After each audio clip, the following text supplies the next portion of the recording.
First of all, tell us all about the mother of all Pogo hubs. Lagi na lang natin naririnig yan, ano? Pero what makes this the mother of all Pogo hubs? And is that different from what was raided near the Senate building?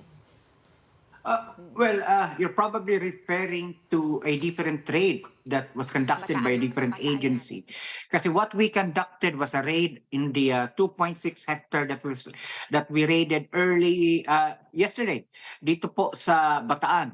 So I haven't heard of this particular Pogo hub that was raided in Adriatico. Most likely ang nag-raid po dito would be the National Bureau of Investigation and or the PNP and CRPO. Okay, with the one in Bataan, sa Bataan, correct? It's called Central One. Yes, ma'am. I got a little confused because, well, first of all, tell me how that played out. And secondly, they said they're a BPO, not a POGO hub. So there's a bit of confusion there. Can you clear that up for us? Well, they claim to be a BPO. Kaya lang, based on the information that we have gotten from intelligence sources and based on the surveillance that we have done, as well as the interviews we have conducted with our civilian deponents, the ones who would stand as witnesses and or complainants against Central One, they're engaged in on-site, online gambling, online sports betting, so to speak. And indeed, we have seen it. You're showing it now on the screen. Nakita po namin yung mga iba't ibang cell phones that are indicative of betting. So they claim to be a back office, a business process outsource as far as their different locators, their different clients are concerned. But yeah, yung nakikita po nyo, that's Winbox. That is one of the most prolific and infamous cryptocurrency hub or platform or gaming platform, investment platform that are being used by different unscrupulous individuals and organizations worldwide. In fact, that Winbox is banned in many countries because it's a very gray area in relation to regulation. Diyan ho pumapasok yung mga money laundering scams and proceeds ng mga criminal organizations. Ang daming red flags. I could go on and on and on about the red flags and different violations in relation to Central One. Okay, hold on a second, but sports betting in itself is not illegal. So sports betting in itself is not illegal. Yeah. But then again, the permit for that particular agency is a BPO. business process Correct. outsource, not an offshore gaming operation. Okay, so they didn't have the POGO license, but they had the BPO license, correct? Yes, ma'am. Okay. Wala silang lisensya sa PAGCOR, yun yung lumabas sa news report, no, Director Casio. Yes, ma'am. Right. Now, Okay, mas concerning sa akin, Director Casio, yung nangyari sa PORAC, yung parang naabisuhan yung mga tao. So, when you guys arrived, it was empty. I understand, malaking complex din to sa Bagak. Pagdating nyo, mukha bang naabisuhan yung mga tao, na-alert, na parating na kayo, natanggal ba nila yung mga hard drive? Because those are the issues that you had in your previous raids. I don't think so. This time around, I don't think so. We got more than 900 Filipinos. We took note of all of their names, their biometrical information, their cell phone numbers and everything. We identified, separated the team leaders of the among the Filipinos, and we would subpoena them later on for interviews as we build cases against Central One Bataan. Now, we were able to get 42 foreign nationals, and we informed the public that as per the initial information that we've gotten from the different embassies, one of them, an Indonesian, is a fugitive in Indonesia with a standing warrant of arrest from as dated September 2024 for online fraud.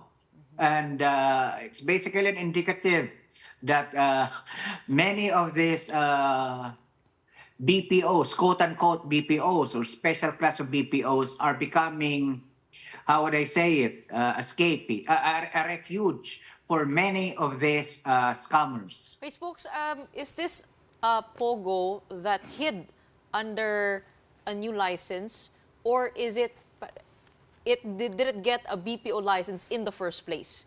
Kasi yun nga yung issue, no, kung nagtatago sila sa ibang classification na. Ganun nga yata ang nangyayari dito, no? So, a good number of the gaming operations, offshore gaming operations, are hiding behind the veneer of being BPOs, back office jobs for gaming operations. But no, dito po sa Central 1 Bataan, Plainview, kitang-kita that they are receiving bets and they are dispensing winnings, so to speak. Kaya lang ayon po doon sa ating mga deponents, sa ating mga witnesses ng mga Pilipino nagtatrabaho po dyan, na siyang naging dahilan kung bakit nabigyan kami ng search warrant, as far as online betting is concerned, may game fixing na nangyayari. So, isang parte ng scamming po ito. Kapag masyado ng malaki, yung perang napapanalunan, hindi na po nagkakaroon ng payout. Ulitin ko po, base sa mga nakita namin sa kanilang mga financial technology platforms, naglalabas-masok ang pera. Hindi po sila back office. Sila po mismo ang nagpapataya, sila po mismo ang nagpe-payout. Would you know which games are involved here? Yeah, would you know which one? Which games are they betting on? Basically, any games ng target market are South Asians. Mga Bangladeshi, mga Pakistanis, Indians, and even Nepalese. So nakikita namin mga ball games, basically. Basketball games. Okay, but how did it get its license in the first place? Hindi po ba na-inspeksyonan ito? Paano na itago? Ladies, ganito po kasi. This is one of the gray areas that needs to be resolved by the national government and by the legislature. Authority of the Freeport area of Bataan has the authority to give master licenses and or gaming licenses. But, there is a caveat. But they must be able to obtain a secondary permit or a license coming from PAGCOR. Hindi ho ito katulad ng, for example, CESA. CESA is able to provide gaming licenses without the need for a secondary permit from PAGCOR. But as far as the charter of APAB is concerned, they need, once they provide gaming licenses, they need to obtain a permit coming from PAGCOR to allow their locators to operate as such. Right. Dito sa Talaga- pagkakataong ito, wala po. O kakaiba talaga yung kapangyarihan ng CESA na naungkat na yan sa mga Senate hearings. Pero Director Casio, one other concern, is there any evidence na itong Bataan POGO na ni-raid ninyo ay konektado dun sa mga iba pang POGO na na-raid ninyo sa Lapu-Lapu, sa Porac, sa Bamban? Is there any kind of evidence as early as now? That's too early to say po. Nung tinitinan ko po plain view, yung mga computers, nung tinignan ko po yung mga reports, that's too early to tell. In fact, nung dinidevelop ko po itong operation na ito, together with our operations head, wala akong makitang red flags or connection, correlation to the other POGOs that we have raided. But then again, it may be too early to tell. We'd have to take a look kung anong kalalabasan ng aming investigation as we proceed. So we have no idea if it's foreigners that are the masterminds of this POGO or But, is it a Filipino? No. We've gotten we caught the foreigners, the financiers. We knew who we were looking for. We knew who to look for and where to look for them. Yeah. So nakuha po natin yung ating tatlo sa mga subjects, yung 3 Malaysian nationals na importante sa aming operation, nakuha po natin. The CEO and the Xiao couple po yata, yung mag-asawang yon na manager at may-ari ng isa sa mga locators doon. Ang dami hong red flags dito. Ladies, what I could say at this point is, itong particular na raid po natin, this is obviously engaged in black market digital currency trading.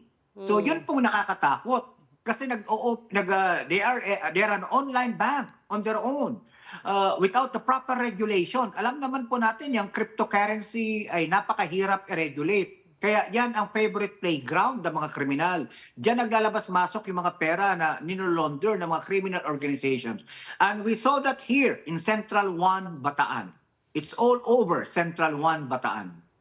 Okay, so money laundering is also happening apart from yung mga illegal and unlicensed alleged money laundering. Is that what you're looking at? Director Casio, the last time we spoke to you was the day actually that we found out that Alice Guo had escaped undetected.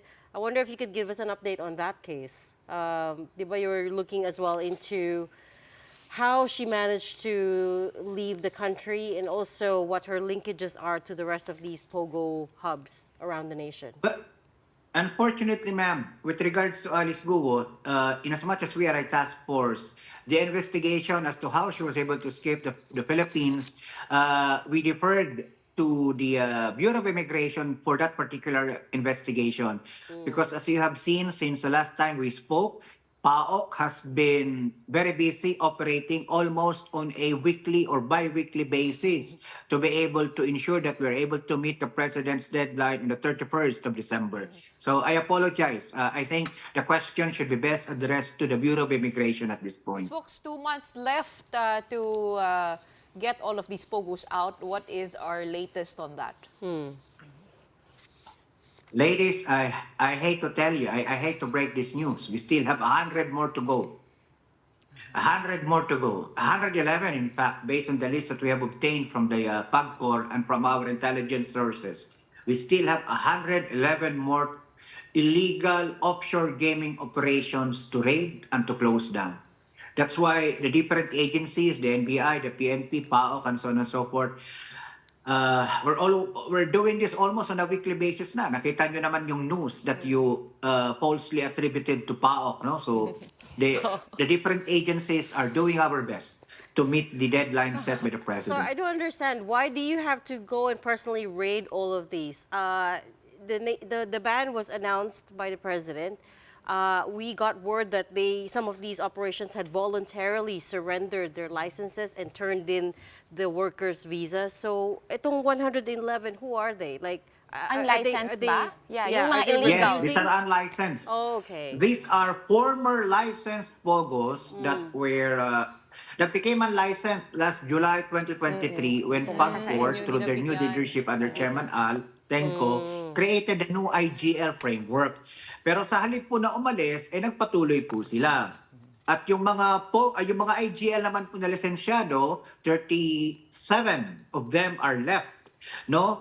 Technically, dapat wala na talagang betting. Kasi ang sabi po ni Presidente noong July 22, he was banning it from then on. So hindi niya sinabing stop by December 31. Ang sinabi ng Presidente, stop now. Ito na yung simula ng banning. So, and mind you, ladies, noong October 15, lahat po ng mga working visas ng mga IGL workers have been downgraded to tourist visas. Correct. They have 59 days to wind down their affairs and leave the Philippines. That doesn't mean that the 59 days from October 16 onwards grants them the license to be able to still work in POGOs or IGLs. Yan po yung kinalulungkot namin. Kasi may 37 pa pong natitira sa halip na mag-wind down, patuloy pa pong nag-ooperate. Pero, Director Casio, parang mas nakakatakot yung may nakalista pa kayong 111 illegals, yung mga hindi pumasa, no? Nung nag-crackdown si PAGCOR at ginawang IGL, yung mga POGO licenses, kasi naging mas strict, di ba? Ngayon, dun sa mga illegal, alam natin na may 111, pero in your opinion, do you think there's more than that pa na hindi pa natin natutuntunan? I wouldn't want to go down a rabbit hole, so to speak. No? Ayaw ko pong manghula at this point. What we have are reports of the 111 plus the 37 legal. So let's see. We'll do our best, ladies. I'd like to inform the general public na the President is very adamant as far as this banning is concerned. As such, the Executive Secretary, being our chairman of PAOCC, is constantly reminding us not to get tired, no? Kasi minsan nakakapagod din talaga no? But we're doing our best. We're doing our best. Oh, you have your work cut out for you until the rest of the year ends. And Check we'll back leave in with you in December to see how many more you've got to go, how many more you have to raid. But We will be honest when December 31 comes. Right. Thank you so much. We won't hide anything from you. Thank you Thank very you. much for your service and for joining us tonight. PAOCC spokesperson Winston Casio.